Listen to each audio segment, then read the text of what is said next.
Assalamualaikum warahmatullahi wabarakatuh.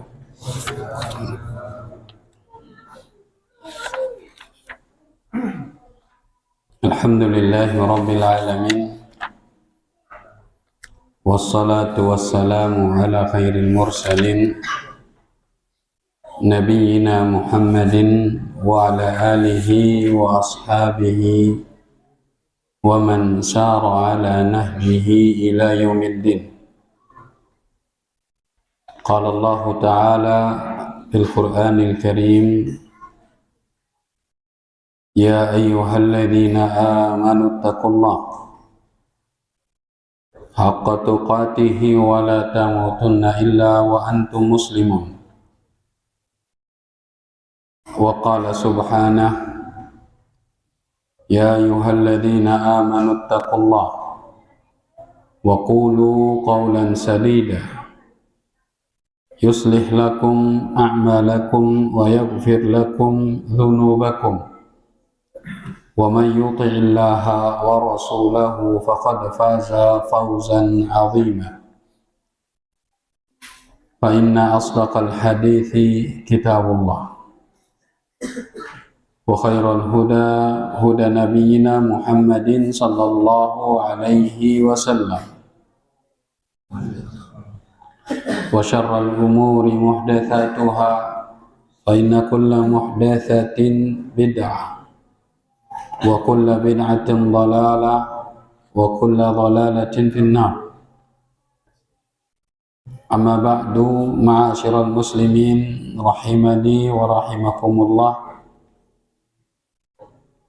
Alhamdulillah, kita bersyukur kepada Allah Subhanahu wa ta'ala yang pada malam hari ini Allah masih memberikan kita nikmat iman, nikmat sehat, nikmat sempat, sehingga kita bisa menghadiri majelis ta'lim dalam rangka tafaqquh fid din, mempelajari agama Allah Subhanahu wa ta'ala.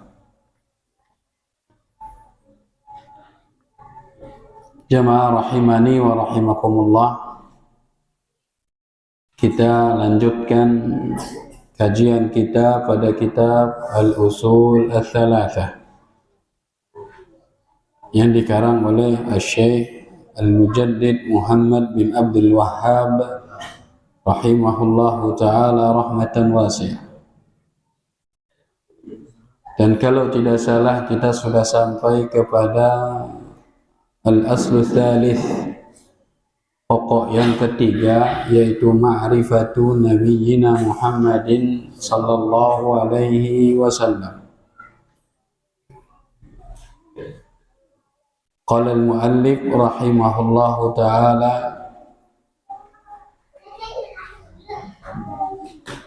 nubbi'a bil iqra wa ursila bil muddaththir wa baladuhu Makkah wa hajara ilal Madinah. Kalau tidak salah sampai sini kita kemarin. Nabi sallallahu alaihi wasallam diangkat menjadi nabi dengan firman Allah Subhanahu wa ta'ala, Iqra bismi rabbikal ladzi khalaq. Wa ursila bil muddaththir.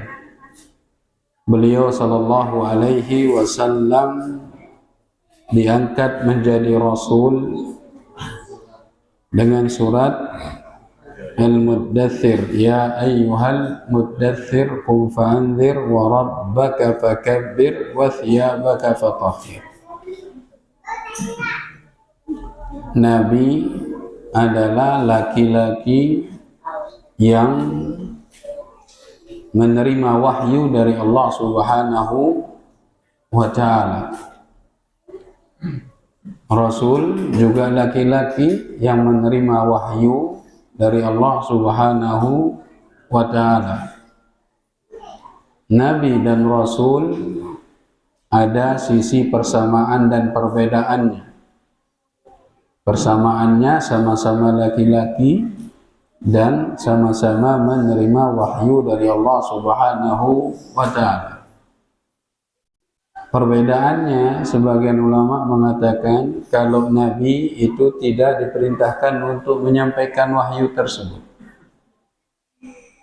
Adapun Rasul diperintahkan untuk menyampaikan wahyu tersebut.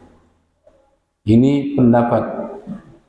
Ada pendapat yang lain bahwasanya Nabi adalah laki-laki ya, yang melanjutkan syariat Rasul sebelumnya. Adapun Rasul itu adalah yang membawa syariat baru. Ini jelas sama sekalian ya. Jadi kalau Nabi itu melanjutkan syariat Rasul sebelumnya. Adapun Rasul adalah Nabi yang membawa syariat baru. Dan Nabi Muhammad SAW Nabi dan Rasul. Tidak semua Nabi itu Rasul. Tidak semua Nabi Rasul. Tapi Rasul pasti Nabi. Misalnya Harun alaihi salam, dia Nabi tapi bukan Rasul, karena dia tidak datang dengan syariat baru. Dia hanya melanjutkan syariat Nabi Musa alaihi salam. Nabi Shallallahu alaihi wasallam asal muasalnya adalah kota Makkah. Dan beliau sangat mencintai kota Makkah. Tatkala beliau keluar hijrah ke kota Madinah, beliau mengatakan, la anti ahabbul biladi ilayya. Makkah ini adalah tempat yang paling aku cintai. Seandainya pendudukmu tidak mengusirku, aku tidak akan pergi darimu. Jadi Makkah adalah tempat yang Rasulullah Shallallahu alaihi wasallam cintai. Kemudian beliau hijrah ke Madinah. Dan Madinah adalah tempat yang beliau cintai juga. Dan bahkan beliau pilih walaupun beliau sudah menaklukkan kota Makkah. Tatkala ditaklukkannya kota Makkah oleh Rasulullah Shallallahu alaihi wasallam, para sahabat Ansor takut Rasulullah tidak ikut pulang sama mereka ke Madinah, karena mereka cinta Rasulullah Sallallahu Alaihi Wasallam. Agak gusar di wajah mereka itu. Maka Rasulullah mengatakan sama orang-orang Ansor dan memberi kabar gembira kepada mereka bahwasanya beliau akan kembali bersama mereka ke Madinah. Dan Rasulullah mendoakan kota Madinah mendapatkan dua lipat keberkahan kota Makkah. Rasulullah SAW menjadikan Madinah kota haram sebagaimana Makkah dijadikan oleh Ibrahim kakek beliau sebagai kota haram. Ini kurang lebih sudah kita jelaskan pada pertemuan yang lalu. Sekarang kita lanjutkan. Ba'athahu Allahu bin nadharah atau bin nidharah an-syirk wa yad'u ila tauhid. Tugas Nabi Muhammad sallallahu alaihi wasallam adalah beliau diutus oleh Allah Subhanahu wa taala bin nidharah atau bin nadharah an-syirk, memperingatkan dari kesyirikan dan mengajak kepada tauhid. Kesyirikan adalah dosa yang paling besar. Dosa yang seandainya pelakunya tidak bertaubat sebelum meninggal dunia, maka dia di akhirat akan kekal selama-lamanya dalam api neraka. Beda dengan dosa-dosa yang lain. Walaupun dia besar, bisa jadi diampuni oleh Allah Subhanahu wa Ta'ala di akhirat, walaupun pelakunya belum taubat di dunia. Bisa jadi karunia dan kebaikan Allah, laki-laki tersebut diampuni dosanya walaupun dia melakukan dosa besar. Tapi kalau dosa syirik, tidak ada kata ampun sebelum bertaubat. Didahulukan syirik oleh beliau di sini. Dia memperingatkan umatnya dari kesyirikan dan mengajak kepada ketauhidan. Kesyirikan disebut dahulu oleh beliau karena jamaah sekalian, Assalamualaikum, orang yang berbuat syirik, orang yang meninggalkan kesyirikan adalah orang yang bertauhid, mengesahkan Allah Subhanahu wa Ta'ala dalam ibadah. Dan larangan lebih keras daripada perintah. Syirik ini dilarang atau diperintahkan? Dilarang. Tauhid diperintahkan apa dilarang? Diperintahkan. Dan larangan itu lebih keras daripada perintah. Karena perintah, fattaqullaha mastata'tum, bertakwalah kepada Allah, lakukan perintah tersebut mastata'tum, sesuai kemampuan. Ada ikatan, ada syarat kemampuan di sana dalam melakukan. Makanya kalau kita tidak bisa sholat berdiri boleh. Kalau dalam safar kita tidak bisa puasa Ramadan, kita bisa berbuka dan diganti pada hari yang lainnya. Tapi dalam masalah larangan tidak ada kata semampu. Makanya beliau dahulukan di sini peringatan kepada kesyirikan, baru beliau mengatakan mengajak kepada tauhid. Maka jemaah sekalian rahimani wa rahimakumullah, ini tugasnya Rasulullah sallallahu alaihi wasallam dan tugas semua nabi dan rasul, memperingatkan umatnya dari bahaya syirik dan mengajak mereka untuk beribadah hanya kepada Allah Subhanahu wa Ta'ala. Allah Subhanahu wa Ta'ala berfirman, wa laqad ba'atsna fi kulli ummatin rasula an i'budullaha wajtanibut taghut. Telah kami utus di setiap umat seorang rasul. Tugasnya apa? An i'budullah, menyembah Allah, beribadah kepada Allah, mengajak umatnya beribadah kepada Allah, wajtanibut taghut, dan menghindari yang namanya taghut. Salam. Taghut itu adalah kesyirikan, sesembahan selain Allah Subhanahu wa Ta'ala.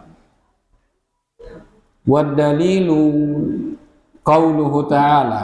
Kata beliau di sini, dalil kalau Nabi Muhammad itu tugasnya memperingatkan dari kesyirikan dan mengajak kepada ketauhidan. Dalilnya kata beliau, ya ayyuhal muddathir. Ini wahyu Allah Subhanahu wa Ta'ala yang diturunkan kepada Nabi yang kedua kalinya. Yang pertama apa? Iqra, itu mengangkat beliau menjadi Nabi. Ya ayyuhal muddathir, ini yang kedua. Setelah selama 40 hari tidak ada wahyu turun ya ayyuhal muddathir yang kedua. Ini mengangkat beliau menjadi Rasul, dan ini dijadikan dalil oleh Syekh Muhammad bin Abdul Wahhab untuk menunjukkan tugas Rasulullah sallallahu alaihi wasallam. Ya ayyuhal muddathir, apa artinya? Hai orang-orang yang berselimut. Qum fa'anzir, bangun dan peringatkan. Ya ayyuhal muddathir, ini adalah Nabi Muhammad sallallahu alaihi wasallam. Karena Nabi sallallahu alaihi wasallam setelah turunnya Iqra itu beberapa hari kosong wahyu tidak turun. Beliau melihat Jibril alaihi salam duduk di atas kursi bainas sama'i wal ardh, antara langit dan bumi, memanggil dia Muhammad, ya Muhammad. Melihat itu Nabi Muhammad SAW pulang gemeteran dan diselimuti oleh istrinya. Nah baru turun ya ayyuhal muddatsir, wahai orang yang berselimut. Katanya maksudnya Muhammad sallallahu alaihi wasallam. Qum fa'anzir, bangun dari tidurmu, fa'anzir, peringatkan. Peringatkan dari apa? Dari syirik, dari bahaya kesyirikan, dari bahaya orang-orang yang melakukan kesyirikan. Qum fa'anzir wa rabbaka fakabbir. Nanti beliau akan menyebutkan wa rabbaka fakabbir, ini artinya dan khususkanlah Allah untuk dibesarkan dan diagungkan. Fakabbir. Kata beliau di sini, azimhu bit tauhid, besarkan dan agungkan Rabbu, yaitu Allah, dengan ketauhidan. Jamaah sekalian, kabbir itu artinya apa? Besarkan dan agung. Besarkan Allah dalam masalah rububiyahnya. Artinya tidak ada yang sebesar Allah dalam masalah rububiyahnya. Menciptakan, menguasai dan mengatur. Tidak ada yang seagung Allah Subhanahu wa ta'ala. Khusus hanya Allah yang besar dalam masalah ini. Makanya kata Rabbaka itu didahulukan. Rabbaka fakabbir.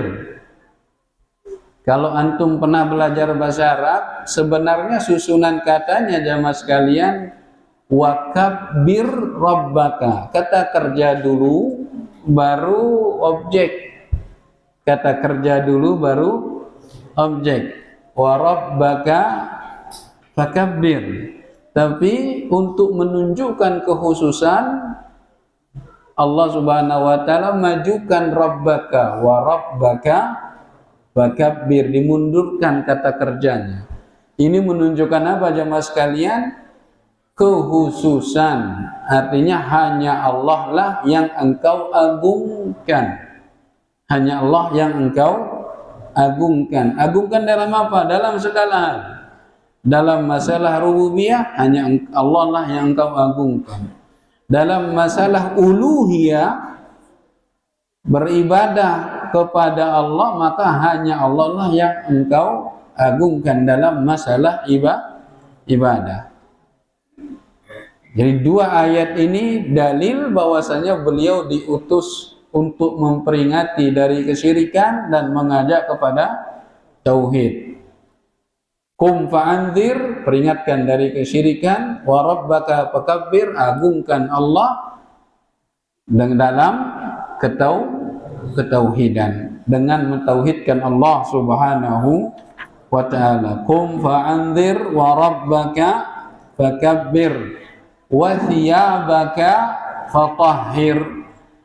Para ulama menyebutkan wa thiyabaka fatahhir itu artinya sucikanlah bajumu dari najis.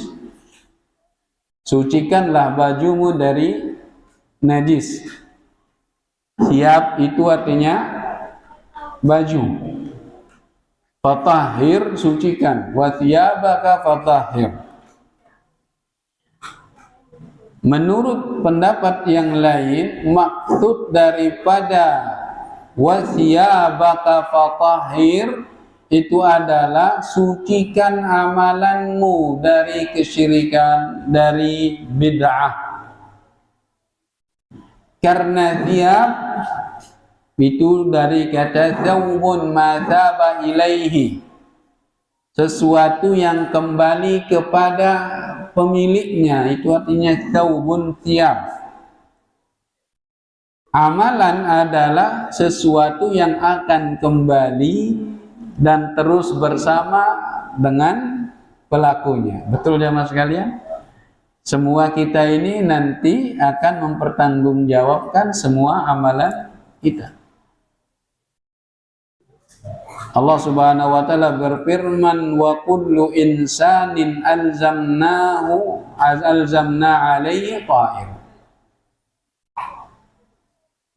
Semua manusia kami akan ikat dia dengan ta'iruhu, amalannya dia. Berarti orang itu terikat dengan amalan.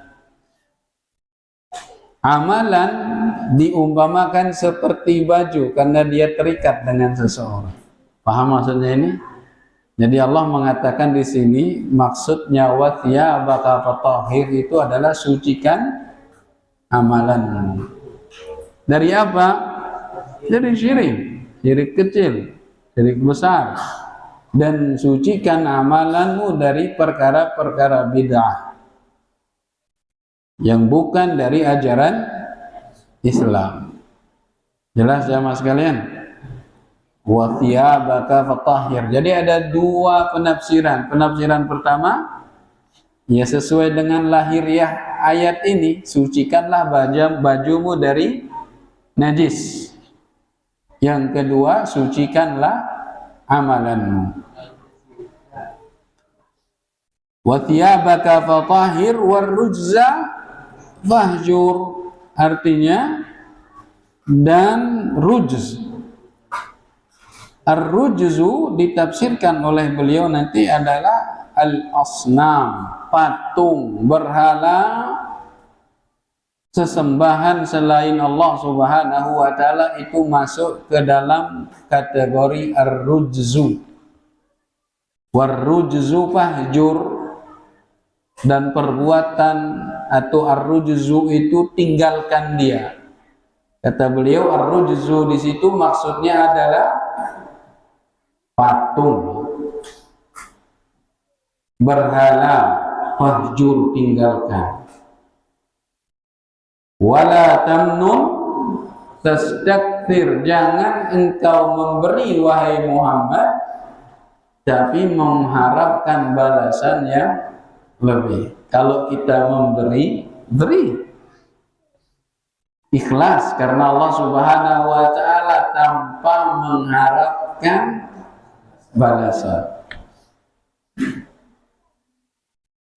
Sebagian orang jamaah sekalian lamun nyade harap melena, nek ngana tidak ada yang gratis sekarang ini katanya. Jadi jamaah sekalian tatkala kita memberi, beri tanpa pamrih, sedekah, sedih, tanpa mengharapkan balasan yang lebih nanti suatu saat. Wala tamnun tastakthir wa li rabbika fasbir. Maka untuk Allah engkau hendaknya bersabar.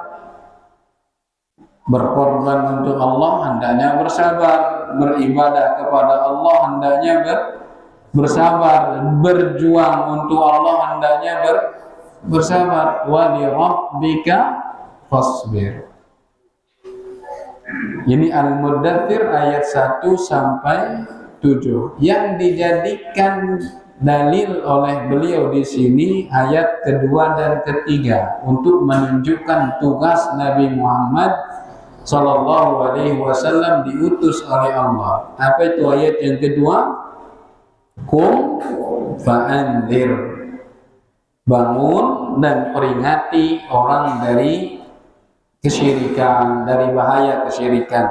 Wa rabbaka fakabbir, dan hanya Allah lah yang engkau agungkan. Dengan apa? Dengan tauhid. Dengan tauhid kepada Allah Subhanahu wa taala. Baru beliau menjelaskan makna kum fa'anzir. Wa makna kum fa'anzir yunziru 'ani syirki wa yad'u ila tauhid. Qum fa'anzir, itu maksudnya adalah memperingatkan dari kesyirikan dan mengajak kepada tauhid. Karena jamaah sekalian, memperingatkan orang dari kesyirikan itu ada namanya tahliyah, dan mengajak orang kepada tauhid ada namanya tahliyah. Baik, jemaah sekalian, apa itu pakai kha, tahliyah? Apa itu tahliyah pakai ha? Mirip dia tapi beda makna. Tahliyah dan tahliyah. Memperingatkan orang dari kesyirikan, di situ ada tahliyah dari kesyirikan. Tahliyah itu artinya melepas, meninggalkan. Jadi tatkala kita memperingatkan orang dari kesyirikan, itu artinya ada memperingatkan untuk melepas dan menjauhi, meninggalkan yang namanya kesyirikan. Kan itu tujuan peringatan jemaah sekalian. Bukan malah dikerjakan. Awas, hati-hati di sini nyetrum, tegangan tinggi. Artinya apa? Disuruh menjauhi kan? Bukan disuruh megang. Tentu kita nyoba dulu. Mate itu. Ada takhliyah, namanya peringatan itu ada makna takhliyah, meninggalkan dan menjauhi. Yad'u ila tauhid, dan mengajak kepada tauhid itu ada tahliyah pakai ha. Kalau yang pertama tadi pakai kha, meninggalkan, melepas. Kalau ini pakai ha, mengajak itu ada tahliyah. Tahliyah itu artinya jamaah sekalian menghiasi diri, artinya menghiasi diri dengan tauhid. Penejak dengan jok tauhid artinya mengajak mereka untuk menghiasi diri mereka dengan tauhid. Jelas jamaah sekalian? Nah, wa rabbaka fakabbir, dan hanya Rabbmu lah yang engkau agungi, engkau agungkan, maksudnya ay azimhu bit tauhid. Kata fakabbir itu apa artinya tadi? Agungkan. Hanya Allah lah yang engkau agungkan, dan Allah kita agungkan dari segala sisi, dari sisi rububiyahnya, dari sisi uluhiyahnya, dari sisi asma wasifatnya, dari sisi wujudnya, dari sisi masyiahnya, kehendaknya dan kemauannya, dari sisi kudrahnya, semuanya kita agungkan Allah subhanahu wa ta'ala. Dan itu yang dikandung oleh firman Allah subhanahu wa ta'ala, qul huwallahu ahad. Allah itu esa. Esa dalam apa? Dalam wujud esa. Dalam rububiyah esa. Dalam asma wa sifat esa. Dalam uluhiyah esa. Dalam segala hal Allah esa. Walam yakul lahu kufuwan ahad. Tidak ada yang sama, setara dengan Allah subhanahu wa ta'ala. Jadi kata wa rabbaka fakabbir itu maksudnya agungkanlah Allah subhanahu wa ta'ala dengan tauhid. Jemaah sekalian, ini arana tafsir dengan sebagian dari maknanya. Apa ini arana? menafsirkan sesuatu dengan sebagian darinya, sebagian bagiannya. Apa sebagian bagian? Menafsirkannya dari sebagiannya, dengan sebagiannya, dari kandungannya, sebagian kandungannya. Contoh, apa ino jajan? Donat. Donat itu bagian dari jajan. Paham ke ini? Apa ino jajan? Ya donat. Itu jajan. Padahal jajan tidak hanya donat. Boleh ini? Boleh. Sama dengan ini, agungkanlah Allah. Yang kita agungkan apanya Allah? Banyak. Saya sebutkan tadi banyak hal yang kita agungkan dari Allah. Di sini beliau mengatakan agungkan Allah dengan tauhid. Jadi menafsirkan dengan sebagiannya, sebagian kandungannya. Paham ke maksud ini? Pada siapa itu manusia? Manusia itu Pak Awin. Apakah manusia hanya Pak Awin? Enggak. Insya Allah jelas deh. Nah, ini dia dari sini Pak Awin deh. Misal doh. Lanjut. Wa thiyabaka fatahhir, ay tahhir a'malaka 'anis syirk. Tadi saya bilang zahir ayatnya mengatakan sucikan bajumu dari najis. Ini pendapat. Beliau mengambil pendapat yang lebih dalam, mengambil makna yang lebih dalam. Maksud dari sucikan bajumu itu adalah sucikan amalanmu dari syirikan. Karena baju dan amalan itu mirip, ada kemiripannya, sama-sama nempel dengan pelakunya, nempel sama yang punya. Baju nempel sama kita, ya. Amalan juga nempel.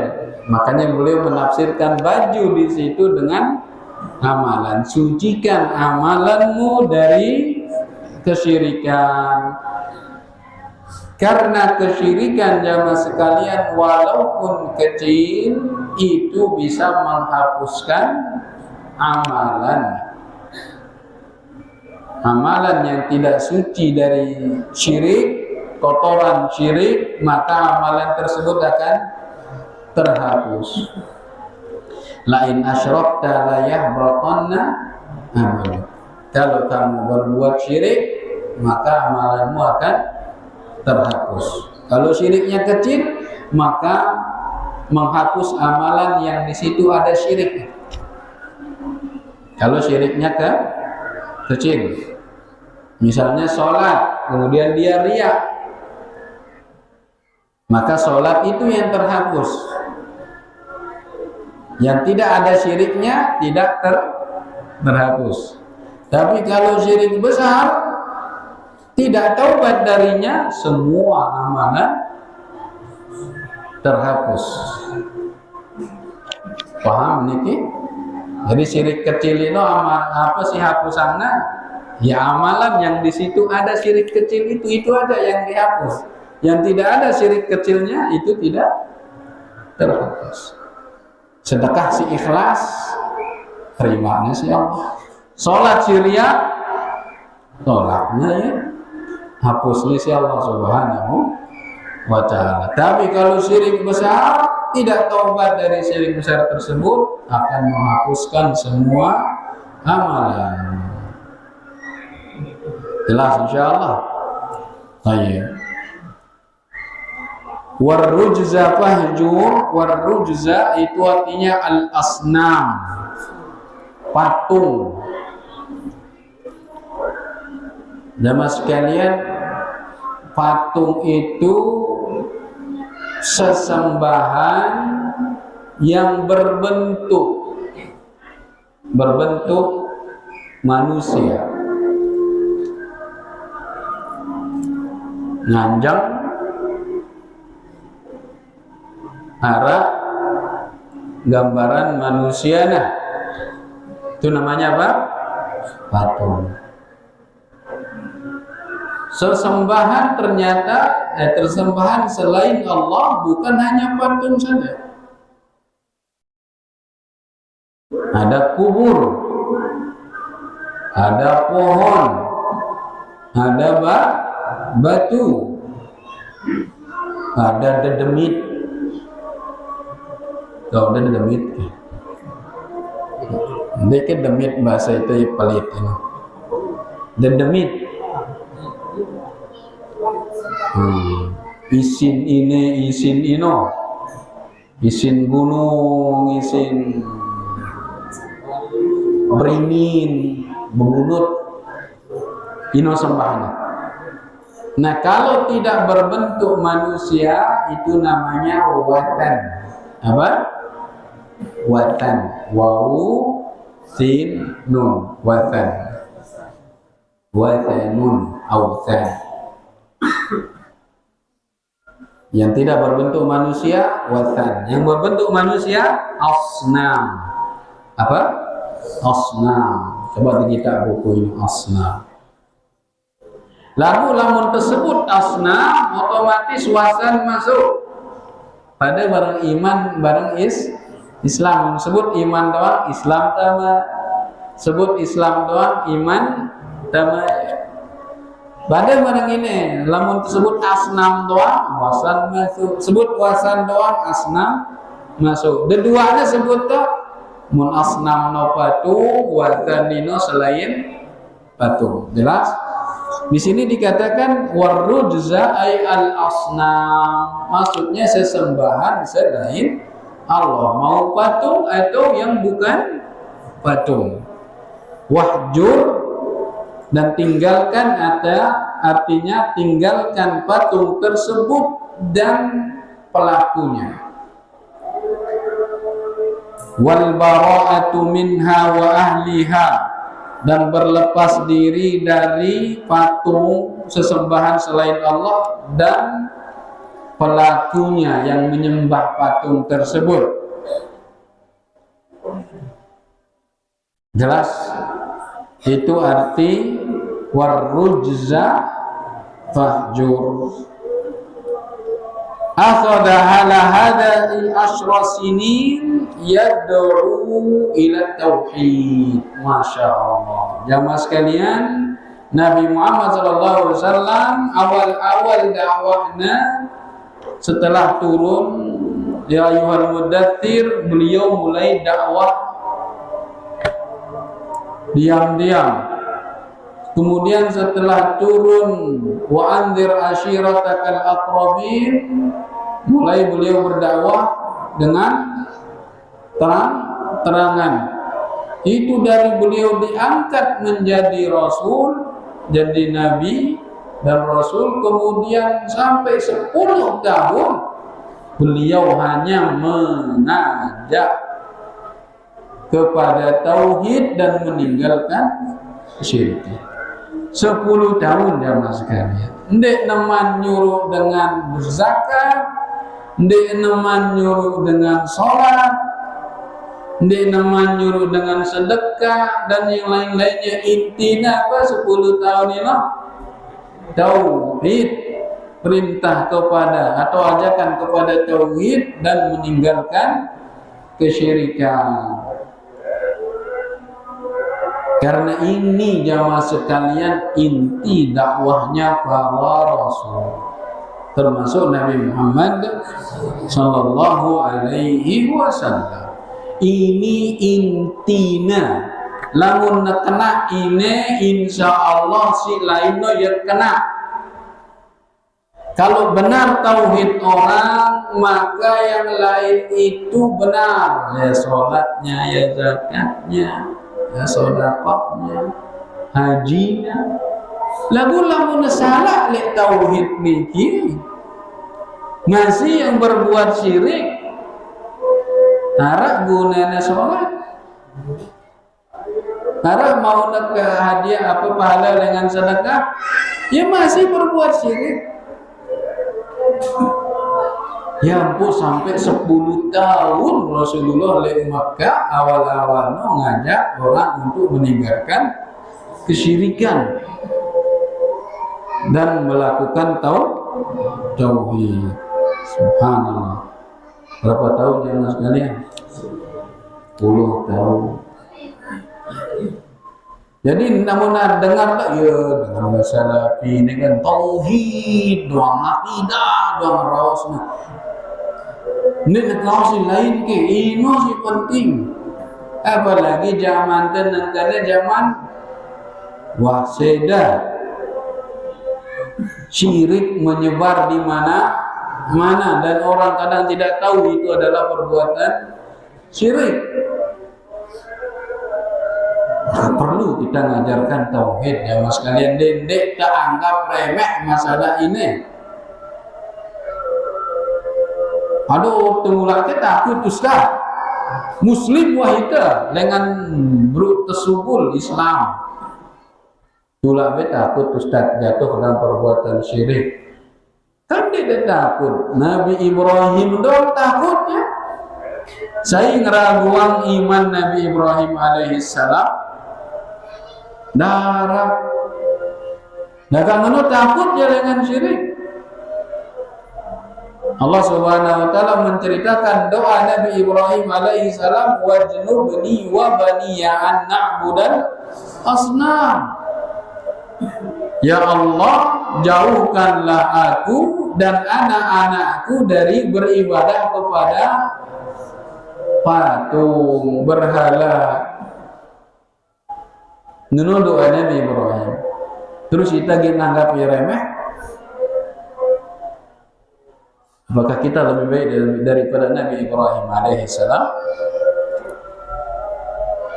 Dan ini juga harus sering-sering kita tanamkan, kita ajarkan kepada anak-anak kita.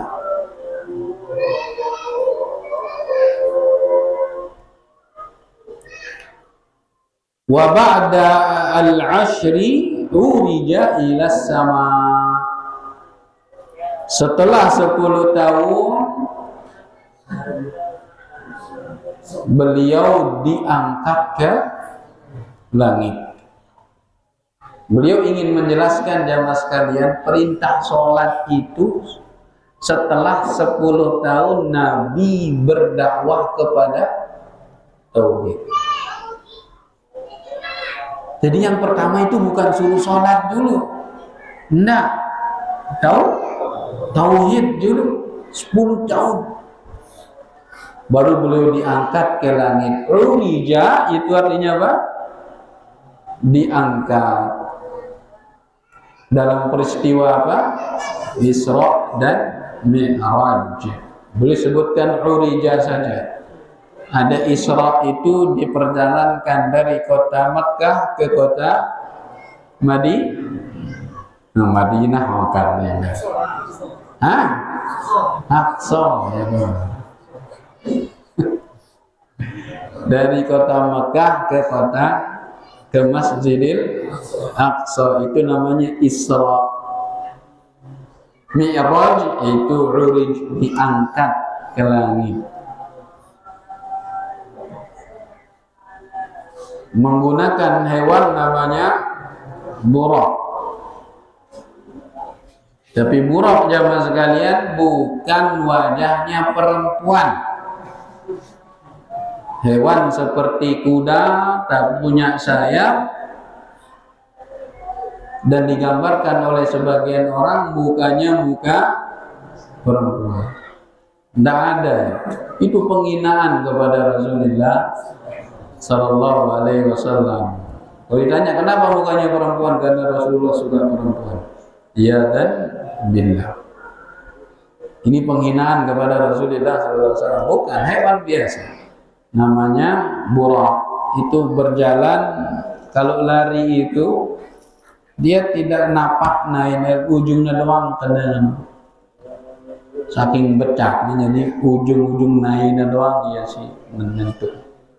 Sekali melangkah ratusan bahkan ribuan meter, ribuan kilo. Apa namanya? Buraq. Beliau sampai di Baitul Maqdis, buraqnya diikatkan di sana, ada sampai sekarang tempat diikatkan buraq itu ditetapkan. Kemudian beliau sholat bersama para nabi dan beliau menjadi imam. Menunjukkan apa? Kalau para nabi adalah pengikut Nabi Muhammad Sallallahu Alaihi Wasallam setelah Nabi Muhammad diangkat menjadi nabi. Makanya beliau mengatakan, "Lau kana akhi Musa hayyan, fama wasi'ahu illa ayyattabi'ani." Seandainya Musa itu hidup sekarang, maka dia tidak punya pilihan kecuali mengikuti syariat. Itu gara-gara Umar bin Khattab bawa kitab Yahudi. Bawa kitab apa? Yahudi. Bagus sih Rasulullah. Aku baik buku ini dengan Yahudi keluargaku. Coba dibaca yang bagus. Isinya mirip-mirip lah. Gedak Rasulullah SAW. Amutahawikuna fiha ya Umar. Ente ragu Umar akan kesesatan kitab ini. Ragu antum. Itu sudah sesat. Tidak lagi diamalkan. Yang diamalkan syariat Nabi Muhammad. Baru beliau mengatakan, seandainya Nabi Musa, saudaraku Nabi Musa hidup sekarang, dia tidak punya pilihan kecuali mengikutiku, kata Rasulullah. Ayo dendek baca buku-buku ini. Ikuti aja syariat. Jelas ya mas kalian. Nah, kemudian beliau diangkat ke langit. Ini menunjukkan apa jemaah sekalian? Mbeta Allah le atas, le mbembe. Lamun le mbembe benengulu be tono Allah deh. Lamun angkat nih ya. Diangkat oleh Allah Subhanahu wa taala ke langit, menunjukkan Allah ada di atas. Dan langit itu tebalnya 500 tahun perjalanan. Jarak antara langit satu ke langit yang lain 500 tahun perjalanan. Beda hitungnya pirelwe langit dah. Itu langit doang sekit 500 tahun perjalanan. Jaraknya 500 tahun perjalanan. Berluar biasa atas. Di setiap langit ketemu dengan nabi-nabi. Kalau tidak salah di langit ketujuh ketemu dengan Nabi Musa alaihissalam. Makanya tatkala ketemu Allah di Sidratul Muntaha, Nabi Muhammad tidak melihat Allah, tidak melihat wajahnya Allah. Tidak melihat wajahnya Allah Subhanahu wa taala. Anna arahu. Tidak mungkin aku bisa lihat, yang aku lihat cahaya, hijab. Penutup Allah itu adalah cahaya. Di situ beliau mendapatkan perintah sholat berapa? 50 waktu. Turun badak sin Musa berat ini. Berat, naik malik ngenden. Kan turun naiknya Nabi Muhammad dari Musa ke Allah, lagi Musa ke Allah sampai menjadi 5 waktu. Itu menunjukkan Allah di mana? Di atas. Lakukan ini ngingkari ini sih dengan ini. Jelas ini. Kenapa diingkari Allah itu di atas? Hah?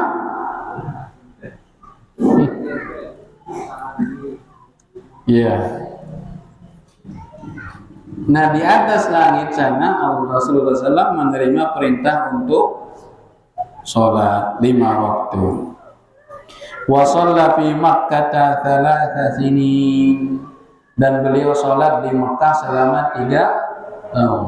Jamaah sekalian, setelah beliau balik ke Makkah, pagi hari nyampe di Makkah. Di pagi hari tersebut juga Nabi Muhammad SAW diajarkan cara sholat, waktu sholat oleh Jibril. Caranya dan waktunya diajar langsung oleh Jibril alaihis salam. Dan beliau sholat di Mekah selama 3 tahun. Sekelam sekali ya. Sebecat-becat alat transportasi nangka di Baitul Maqdis ini baru sekelam. Ini Baitul Maqdis ani langit ulah malik Arab sekelam. Itu kekuasaannya Allah Subhanahu wa ta'ala. Yang pun sebagian dengan dek daman le Islam ini dek daman le Nabi Muhammad ini kaduna nggoda iman sahabat Nabi saduk ke kamu Muhammad ngaku perjalanan dari sini ke Baitul Maqdis naik ke langit balik itu sekelam. Ini pendusta ini. Itu dipakai merayu menggoda sahabat-sahabat Nabi Muhammad yang sudah memeluk agama Islam. Sebagian daripada mereka goncang, kecuali Abu Bakar radhiyallahu taala anhu. Beliau mengatakan seandainya Nabi Muhammad mengatakan yang lebih aneh daripada itu, aku akan percaya. Makanya digelari apa? As-Siddiq. Nah, wa ba'daha umira bil hijrah ilal Madinah. Setelah 13 tahun di Mekah, beliau hijrah ke Madinah. Azan? Azan? Silakan. Bismillah. Jadi jamaah sekalian, Nabi Shallallahu Alaihi Wasallam memperingatkan umatnya dari kesyirikan dan mengajak kepada tauhid awal-awal di Makkah itu selama 10 tahun. Baru beliau diperintahkan atau diangkat ke langit untuk menerima perintah sholat. Mungkin sampai niki kajian kita malam hari ini, karena selanjutnya ada kisah hijrah ya. Kita mengenal hijrah Nabi Muhammad Sallallahu Alaihi Wasallam. Kita buka pertanyaan ya mas sekalian, mungkin ada yang akan atau ingin bertanya 1 atau 2 pertanyaan, mudah-mudahan kami bisa menjawabnya. Ada dekat mana yang berkenaan dengan tema, atau kalau keluar jangan jauh-jauh. Ya, lanjut.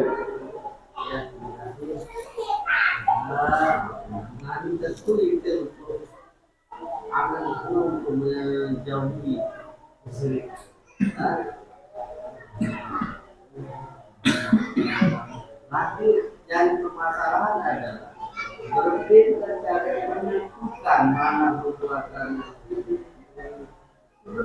pada terus kami banyak yang banyak tahu yang sama-sama lah seperti itu suatu perbuatan syirik sebenarnya kita tahu apakah itu tidak perbuatan yang berdosa atau bagaimana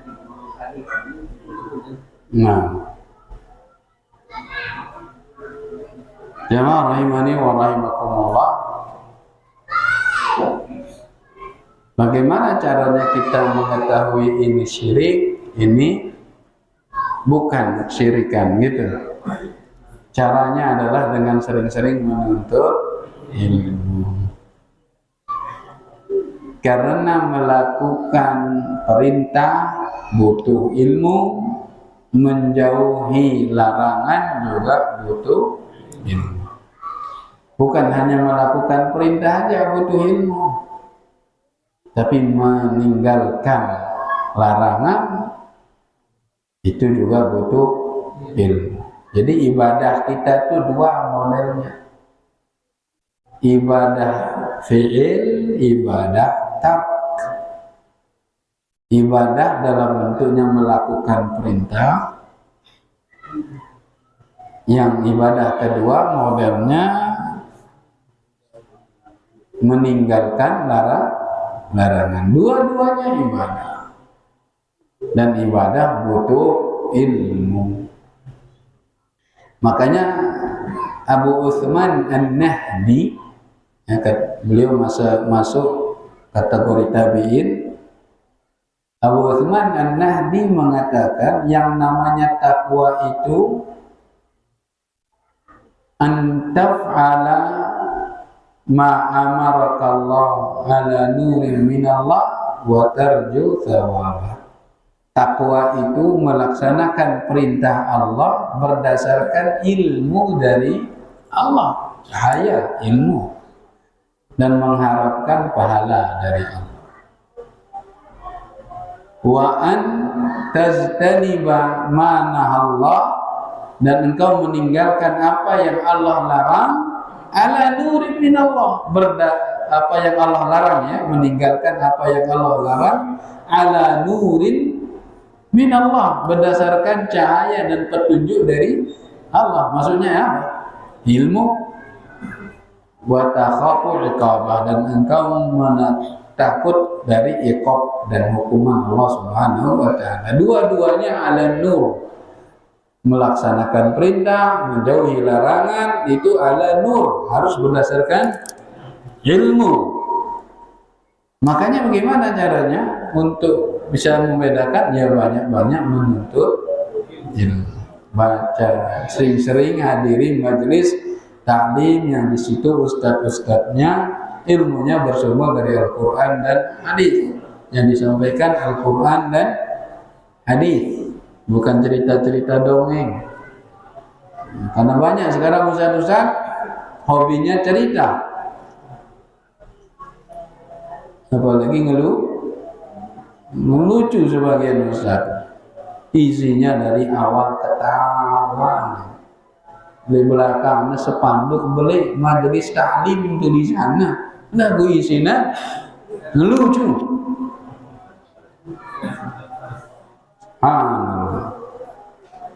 Jadi ilmu yang dibutuhkan sekarang bukan cerita-cerita lucu, dongeng-dongeng khurafat, bukan itu yang dibutuhkan ilmu.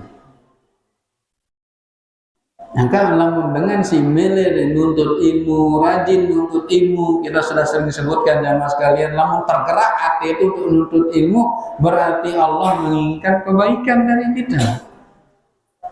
Mele itu bagus, insyaallah. Man yuridillahu bihi khairan yufaqihu fid-din. Barang siapa yang Allah inginkan kebaikan padanya, Allah inginkan dia menjadi orang baik, Allah gerakkan hatinya untuk menuntut ilmu agar dia paham agama itu. Jelas insyaallah. Jadi keren-keren namanya. Lamu misalnya arah pegawai darah ilmu itu dia tahu ini syirik. Lagu gawe itu ya misalnya, karena memang kita nggak ada ilmu tentang itu, belum nyampe ke sana pelajaran atau apanya, insya Allah dimaafkan oleh Allah. Yang penting kita sudah berusaha menuntut ilmu. Sebagian orang malas menuntut ilmu.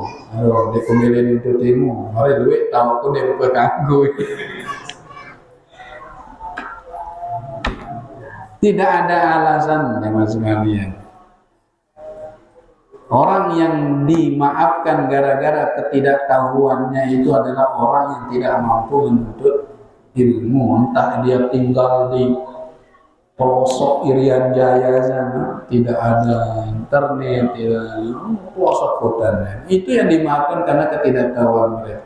Lagu mudi itu hidup di tengah masyarakat, internet, luwe, kajian-kajian sunnah bertebaran, terus berhujah. Ndek ku hukum karena ndek ku tahu, ndek nambau ini jadi hujah.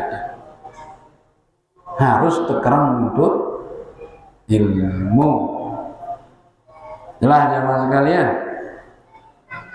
Kering-kering untuk ilmu itu Allah selamat.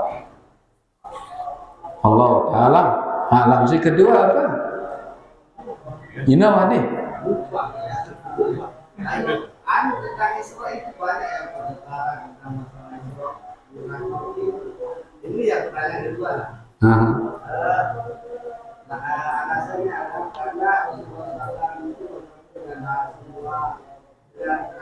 Nabi di langit.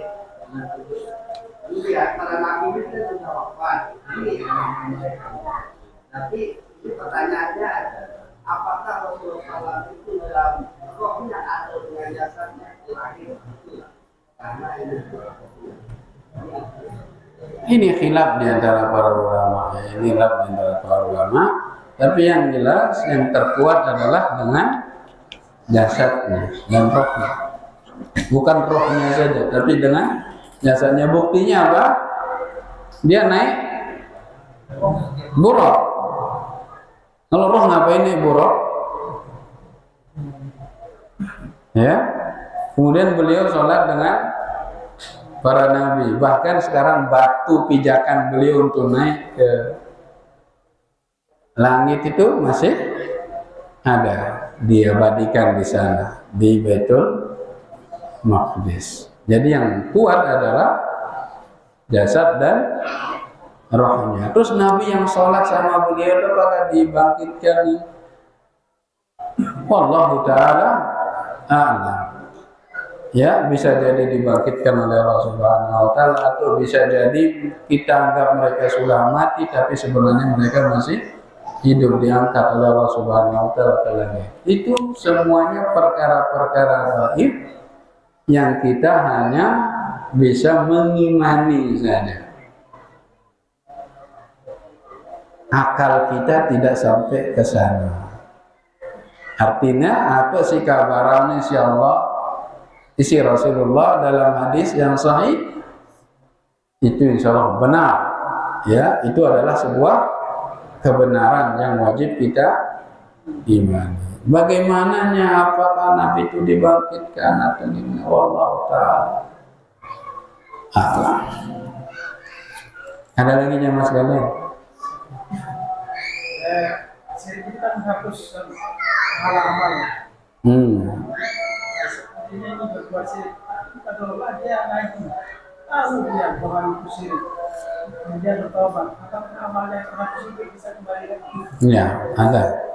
Jadi ada orang berbuat syirik, dia kerjakan syirik, dia tahu itu syirik, dia kerjakan. Kemudian dia taubat kepada Allah Subhanahu wa taala dari perbuatan syirik. Apakah amalannya balik? Ya, balik.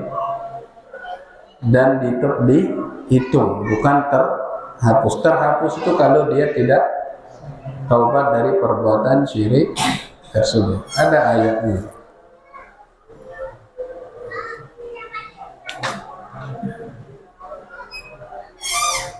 Lumayan lupa saya. Ada ayatnya.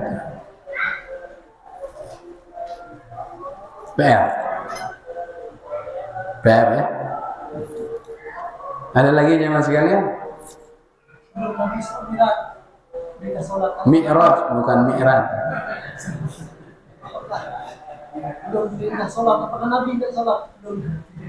Ya, sebelum Isra Mi'raj apakah Nabi tidak sholat? Ada yang mengatakan Nabi sholat cuma 2 kali dalam sehari semalam, pagi dan sore hari. Ayatnya berbunyi wa'bud rabbaka qabla tulu'i syamsi wa qabla ghurubiha. Beribadahlah kepada Allah sebelum tenggelamnya matahari dan sebelum wa'bud rabbaka qabla ghurubi syamsi wa qabla tulu'iha, sebelum tenggelamnya matahari dan sebelum terbitnya matahari. Di situ para ulama mengatakan maksudnya ibadah di situ adalah sholat. Sholat cuma 2 rakaat sebelum tenggelam dan sebelum terbit. Sebagaimana sholatnya Allah Ta'ala alam, yang jelas beda dengan sholat yang kita lakukan. Ya, beda dengan sholat yang kita lakukan. Karena sholat yang kita lakukan itu adalah diajarkan oleh Jibril setelah terjadinya Isra dan Mi'raj. Ada sholatnya, cuma 2 kali.